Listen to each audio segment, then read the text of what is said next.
നമസ്കാരം സുഹൃത്തുക്കളെ, ട്രിവാൻഡ്രം പൾസിൻ്റെ പുതിയൊരു വീഡിയോയിലേക്ക് സ്വാഗതം.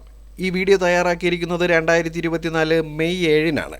തിരുവനന്തപുരത്ത് ഭാവിയിൽ വരുന്ന വികസനം മുന്നിൽ കണ്ട് മെട്രോ പദ്ധതിക്ക് വേഗം കൂടുകയാണ്.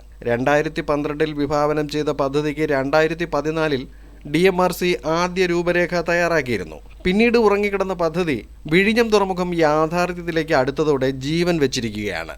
ഇതിന്റെ DPR ജൂൺ മാസത്തിൽ സർക്കാരിന് സമർപ്പിക്കും എന്നാണ് ഇപ്പോൾ അറിയുന്നത്. കൊച്ചി മെട്രോ റെയിൽ ലിമിറ്റഡ് KMRL-നാണ് തിരുവനന്തപുരം മെട്രോയുടെ നടത്തിപ്പ് ചുമതല. KMRL-ന് വേണ്ടി ഡൽഹി മെട്രോ റെയിൽ കോർപ്പറേഷൻ DMRC-യാണ് DPR തയ്യാറാക്കിയിരിക്കുന്നത്.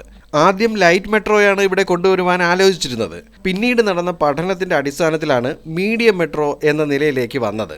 ഇനി എന്തൊക്കെയാണ് തിരുവനന്തപുരം മെട്രോയിൽ ഇപ്പോൾ ഉണ്ടായിരിക്കും എന്ന് ഒന്ന് നോക്കാം. പള്ളിപ്പുറം ടെക്നോസിറ്റി മുതൽ പള്ളിച്ചൽ വരെയും കഴക്കൂട്ട മുതൽ കിള്ളിപ്പാലം വരെയുള്ള 2 റീച്ചുകളാണ് ഇതിൽ വരുന്നത്. 46.7 കിലോമീറ്റർ മൊത്തം ദൂരം ഉണ്ടായിരിക്കും. 38 സ്റ്റേഷനുകൾ ഉണ്ടായിരിക്കും. അതിൽ 2 എണ്ണം ഭൂമിക്കടിയിലായിരിക്കും, ബാക്കിയെല്ലാം തൂണുകളിലായിരിക്കും. മൊത്തം ചിലവ് 11,560.80 കോടി രൂപ. ഇതാണ് ഏകദേശ രൂപം. ഇനി ഒന്നാം റീച്ചിൽ പള്ളിപ്പുറം, കൈമനം, കരമന, പള്ളിച്ചൽ വരെ 30.8 കിലോമീറ്റർ ആണ്. ഇതിൽ 25 സ്റ്റേഷനുകൾ വരും. അതിൻ്റെ ചെലവ് 7,503.18 കോടിയാണ്.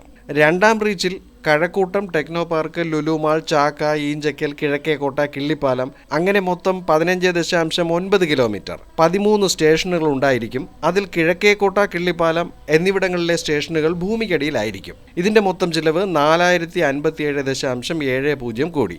കൂടാതെ പള്ളിപ്പുറത്ത് ഒരു മെയിൻ്റനൻസ് ഡിപ്പോയും ഉണ്ടായിരിക്കും. എന്തൊക്കെയായാലും ഈ റീച്ചുകൾ പ്രകാരം തലസ്ഥാനത്തിലെ യാത്രാ സൗകര്യം പൂർണ്ണമായും ഉൾപ്പെടുത്തുവാൻ കഴിയില്ലെന്ന് ആവശ്യമുയരുകയാണ്. മെഡിക്കൽ കോളേജ്, വിഴിഞ്ഞം എന്നിവയും ഇതിൽ ഉൾപ്പെടുത്തണമെന്നാണ് ആവശ്യം.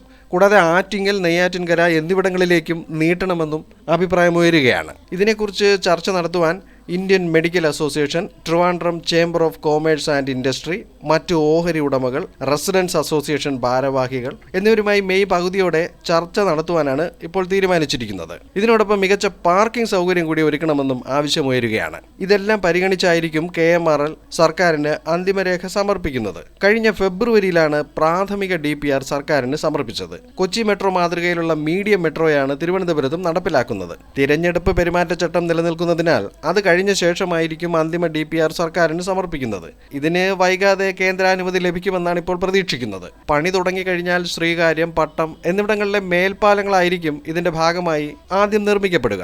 ഇക്കഴിഞ്ഞ ഡിസംബറിൽ DMRC പഠനത്തിന്റെ ഭാഗമായുള്ള ഫീൽഡ് സർവേ പൂർത്തിയാക്കിയിരുന്നു. വരും വർഷങ്ങളിൽ തിരുവനന്തപുരത്തേക്കുള്ള കുടിയേറ്റം വൻതോതിൽ നടക്കുമെന്നാണ് ഇപ്പോൾ പഠനങ്ങൾ പറയുന്നത്.